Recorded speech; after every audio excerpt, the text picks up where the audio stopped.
Rogo-vos, pois, irmãos, pela compaixão de Deus, que apresenteis os vossos corpos como um sacrifício vivo, santo e agradável a Deus, que é o vosso culto racional.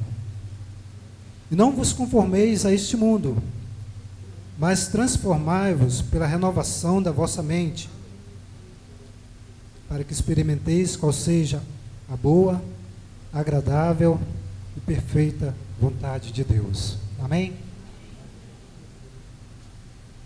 Vontade boa, agradável e perfeita. Essa é a vontade de Deus.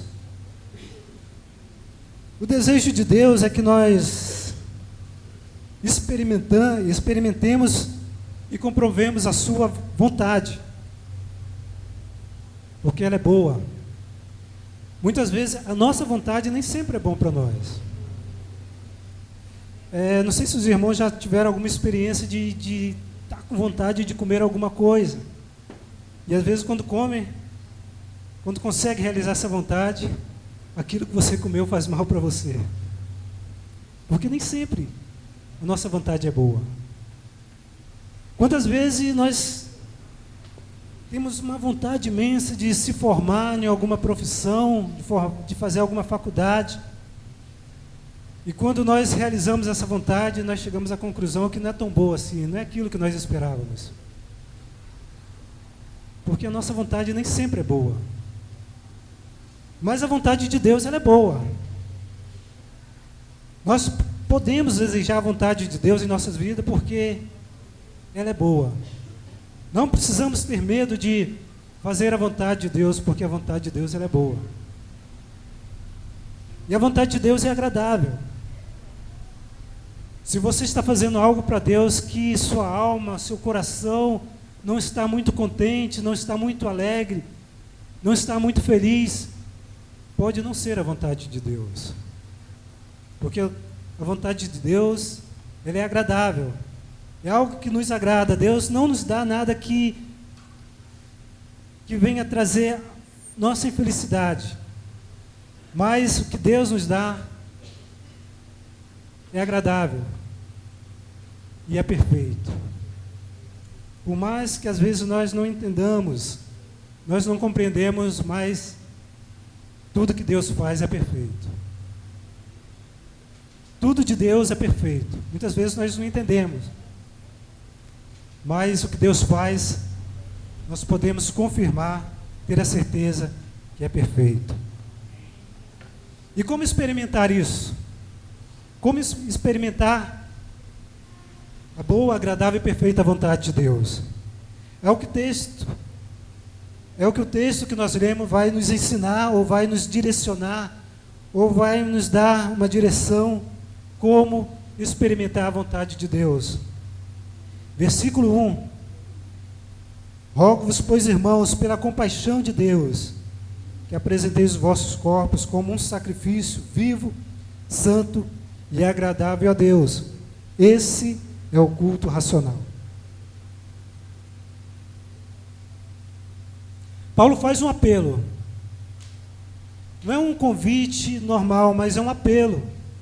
Ele fala, rogo-vos, pois, irmãos, é como se ele estivesse falando, irmãos, pelo amor de Deus, se apresentem como um sacrifício vivo, santo. O culto de vocês precisa ser um culto racional, consciente do que você está fazendo, consciente de quem você está adorando. Não apenas emocional, que muitas vezes nós nos emocionamos, mas o nosso culto precisa ser um culto racional. E aonde? E quando? Onde deve ser? Nas quarta-feiras, às 20 horas, no domingo às 20 horas, às 9 horas da manhã, e no domingo às 18h30, na Igreja Batista de Vila Souza, amém? Não. O nosso culto não está limitado a esse espaço. O nosso culto não deve ser limitado a esses dias, a esses momentos que passamos aqui maravilhosos. Mas o nosso culto deve ser contínuo. O culto não encerra aqui. O culto ele deve continuar na nossa vida. O nosso viver diário deve ser um culto a Deus. O nosso viver precisa ser uma adoração a Deus no nosso trabalho, na escola, no nosso serviço, nos nossos relacionamentos. Deve ser uma adoração contínua a Deus. Em Coríntios, capítulo 10, versículo 31, diz: portanto, tudo quer comais, quer bebais, ou façais qualquer outra coisa, fazei tudo para a glória de Deus. Então, tudo que você fizer, onde quer que você esteja, tem que ser para glorificar a Deus. Até o que você come, até o que você bebe. Sabe quando você come demais? Você está pecando, porque isso é glutonaria. Quando você come além do que deve, sabe, irmão, esse irmãozinho aí que gosta de comer demais, quando vai de uma festa, extrapola, aí depois começa a passar mal, não sabe por quê, porque comeu demais. Então, quer comais, quer bebais, ou fazer qualquer outra coisa no seu trabalho, nos seus negócios, a sua adoração, tudo isso deve glorificar a Deus. O nosso culto deve ser todo instante da nossa vida. Devemos cultuar ao nosso Deus. Nosso culto deve ser contínuo, em todos os momentos da nossa vida. E quando nós fazemos isso, nós estamos realizando a vontade de Deus na nossa vida. Porque Deus precisa ver, porque as pessoas precisam ver Deus nos seus relacionamentos, no seu falar, no seu agir, no seu trabalho, onde quer que você esteja. As pessoas precisam ver e glorificar a Deus por isso. Esse é o culto. Esse culto é que Deus espera de você. Um culto racional. É isso que agrada a Deus. E versículo 2. Paulo nos convida a ser inconformado com este mundo. Não vos conformeis a este mundo, mas transformai-vos pela renovação da vossa mente. Inconformado com o mundo.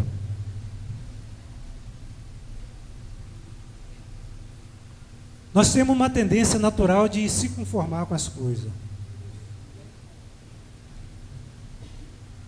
Eu tenho um amigo que sempre que eu encontrava com ele, perguntava para ele: e aí, como é que tá as coisas? Aí ele me respondia: tá ruim, mas tá bom. Tá ruim, mas tá bom. Significa que tá ruim, mas estou conformado com o jeito que tá ruim. É se conformar com a situação. Nós vemos pessoas que vivem uma vida medíocre, porque simplesmente se conformam com a situação. Pessoas que não conseguem alcançar os seus objetivos, porque não é porque não tem capacidade, é porque se conformam. Pessoas conformadas.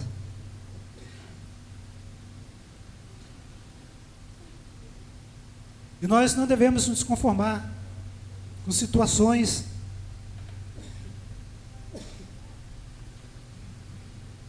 nós vivemos no nosso país um momento que as pessoas estão inconformadas com a situação do Brasil. Nós temos visto que várias manifestações, porque o Brasil, de uma forma geral, está conformado com a corrupção. O Brasil está inconformado com a situação econômica. E pessoas, muitas vezes até motivadas por alguns interesses partidários, não vamos discutir essa questão, mas o fato é que todos nós estamos inconformados. Talvez vocês tenham participado de alguma manifestação, é o que nós temos visto. É um momento de inconformidade. E o nosso desejo, é o que nós esperamos, é que essa situação mude. Porque nós queremos um país melhor. Não podemos se conformar com essa situação. Mas o fato é que nós Precisamos muitas vezes não levar essa vida de conformismo. E não vos conformeis a este mundo. Mas que mundo? Que mundo é esse que o texto nos fala que nós não devemos nos conformar? Algumas vezes, o mundo na Bíblia está se referindo à terra, a habitação dos homens. É o mundo onde se planta e se colhe. Essa terra onde nós vivemos. É o mundo quando a Bíblia fala que do Senhor é a terra, a sua plenitude, o mundo que neles habita. Muitas vezes a Bíblia refere-se a mundo, se referindo ao mundo geográfico. Algumas vezes, mundo na Bíblia está se referindo a pessoas. Quando Jesus fala para Nicodemos, porque Deus amou o mundo, que mundo que Deus amou? As pessoas. Mas nesse texto, mundo que está se referindo é o sistema, as filosofias, as propostas que vão contra os princípios que Deus estabeleceu por nós. É deste mundo que nós não podemos nos conformar.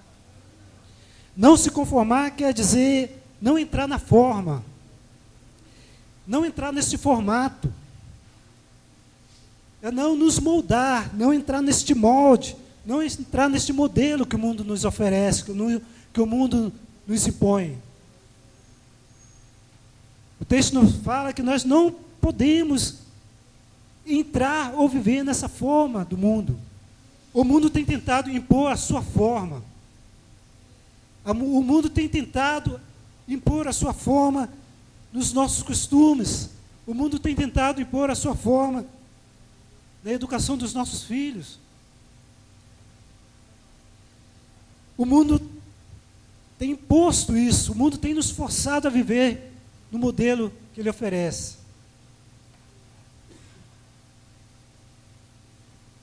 Mas o conselho do apóstolo Paulo é para não nos conformarmos. Meus irmãos, existem algumas coisas que eu não me conformo. O mundo tem nos oferecido um modelo que vai completamente contra os princípios que Deus instituiu. Um modelo de família que é completamente diferente daquilo que Deus planejou para nós. Uma das coisas que eu não me conformo e eu não tenho medo de falar é quando eu ando pela cidade e vejo dois homens se acariciando, vejo duas mulheres se beijando. Eu não me conformo com isso. Respeito essas pessoas, mas jamais me conformarei com isso. E prove a Deus que eu morra inconformado com essas coisas. Porque não é isso que Deus determinou. Família constituída de homem com homem, mulher com mulher. Não foi esta família que Deus planejou para nós.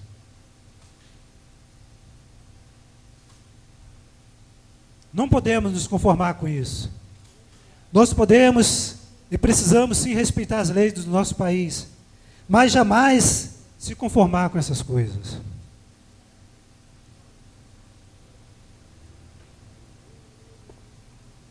É lei.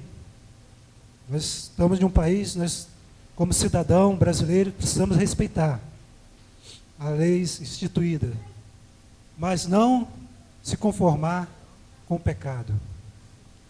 Não se conformar com esse modelo que o mundo tem oferecido.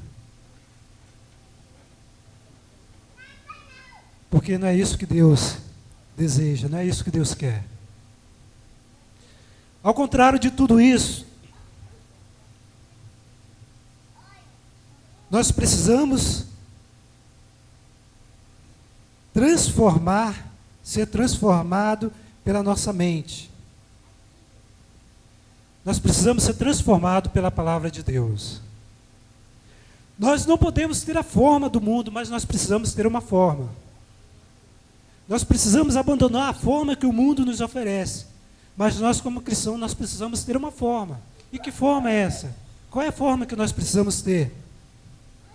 Paulo, em Gálatas capítulos 19, ou melhor, Gálatas capítulo 4, versículo 19, Paulo responde: meus filhinhos, por quem de novo sinto as dores de parto, até que Cristo seja formado em vós.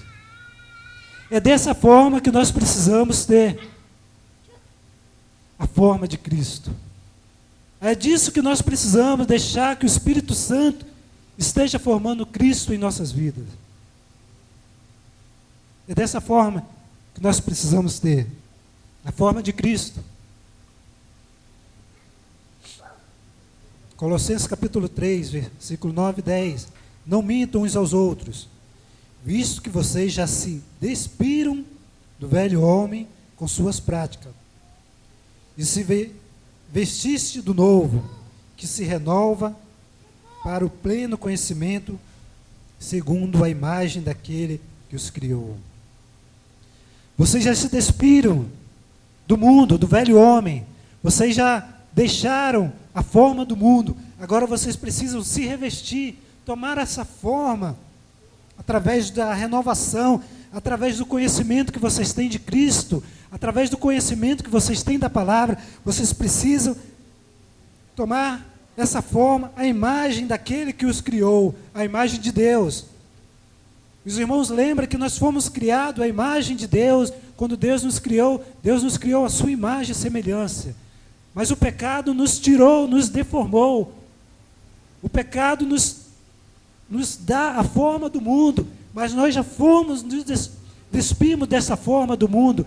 Nós precisamos agora nos revestir através do conhecimento, através daquilo que nós conhecemos através de Jesus Cristo. Nós precisamos nos tornar a imagem daquele que nos criou, a imagem de Deus. Nós precisamos nos tornar a imagem de Cristo, nos revestir, nos tornar a imagem de Cristo. Amém? Nós devemos ser identificados pelo mundo como cristão por parecermos com Cristo. Como acontecia com os discípulos lá em Antioquias. Os discípulos foram chamados de cristão porque pareciam com Cristo. E as pessoas olhavam para ele e falavam: ali vai um cristão. Aquele cara parece com Cristo. Parece com aquele que morreu lá na cruz. E é essa forma que nós precisamos ter. Essa forma que o mundo está esperando. Como nós ouvimos aqui o testemunho do irmão Marcos. O mundo está precisando ver Cristo em nós. O mundo está precisando ver essa forma. A forma de Cristo nas nossas vidas. É dessa forma que o mundo, que nós precisamos ter. É essa forma que nós precisamos ter. A forma de Jesus Cristo. Precisamos ser parecidos com Jesus Cristo. Parecer com o Filho de Deus. Quando as pessoas olharem para você, ela precisa ver algo em você que pareça com Cristo. As pessoas precisam confundir você com Cristo. Olhar para você e achar que está vendo Jesus Cristo no seu falar, no seu andar. Porque muitas vezes nós, como cristãos, ainda carregamos alguns formatos do mundo. Muitas vezes no nosso falar nós parecemos com o mundo. Às vezes nos nossos negócios, no nosso andar, no nosso vestir, nós trazemos alguns formatos do mundo. Mas nós precisamos deixar essa forma do mundo e parecermos cada vez mais com Cristo, tomar a forma de Cristo. E no seu trabalho, nos seus negócios, onde quer que você esteja, você pode dar o exemplo que as pessoas podem olhar para você, adolescente, e te achar parecido, ou achar algo diferente em você. Quantas pessoas, quantos adolescentes querem ser diferentes, às vezes colocando um piercing, se pintando, se tatuando, Mas você precisa ser diferente, parecendo com Cristo, ser diferente do mundo, parecendo com Cristo. É disso que o mundo precisa. Essa diferença que faz diferença. Essa forma que faz diferença no mundo é a forma de Cristo em nossas vidas. E quando estivermos vivendo isso, com certeza estaremos experimentando a boa, agradável e perfeita vontade de Deus. É o que nós precisamos desejar. Experimentar a boa, agradável e perfeita vontade de Deus em nossas vidas. Amém?